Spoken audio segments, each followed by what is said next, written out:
নমস্কার আমার প্রিয় ভাই বোনেরা। তো তোমরা যারা এখনো তরুণের স্বপ্ন প্রকল্পের জন্য বা ট্যাবের টাকার জন্য ওয়েট করছো, তো তাদের মধ্যে আমিও একজন। আমিও ক্লাস 11-এ তোমাদের সাথেই পড়ি। এই যে তরুণের স্বপ্ন প্রকল্প, এটার কিন্তু একটা নির্দিষ্ট সময় ঠিক করে দেওয়া হয়েছিল যে এই সময়ের মধ্যেই কিন্তু আমাদের যে ট্যাবের টাকা বা ফোনের টাকা সেটা কিন্তু আমাদের ব্যাংক অ্যাকাউন্টে চলে আসবে।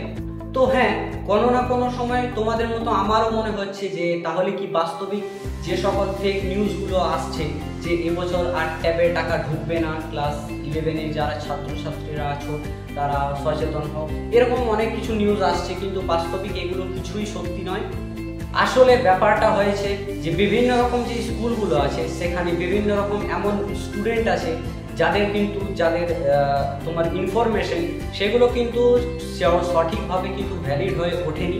তাই স্কুলগুলো চেষ্টা করছে তাদের যে ইনফরমেশনগুলো আছে, যেমন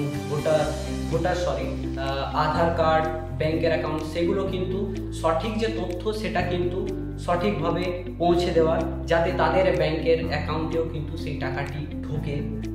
তো সেই সকল সমস্যাগুলি কিন্তু সমাধান হয়ে গেলেই যে আমাদের তরুণের স্বপ্নের যে প্রকল্পের যে টাকা সেটা কিন্তু অতি অবশ্যই আমাদের ব্যাংকের অ্যাকাউন্টে ঢুকে যাবে।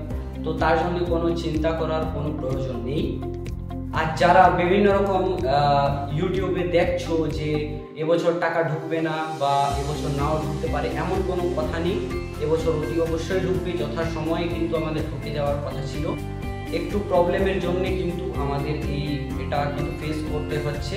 তো যাই হোক, আর আমার মনে হয় যে এই ক্লাস 10-এর যে টেস্ট, সেই টেস্টের আগেই কিন্তু হয়তো আমাদের ঢুকে যেতে পারে, কারণ স্কুলগুলো চাইবে যে ক্লাস 10-এর যে টেস্ট তার আগেই কিন্তু সব কাজগুলো কিন্তু তারা সঠিকভাবে করার।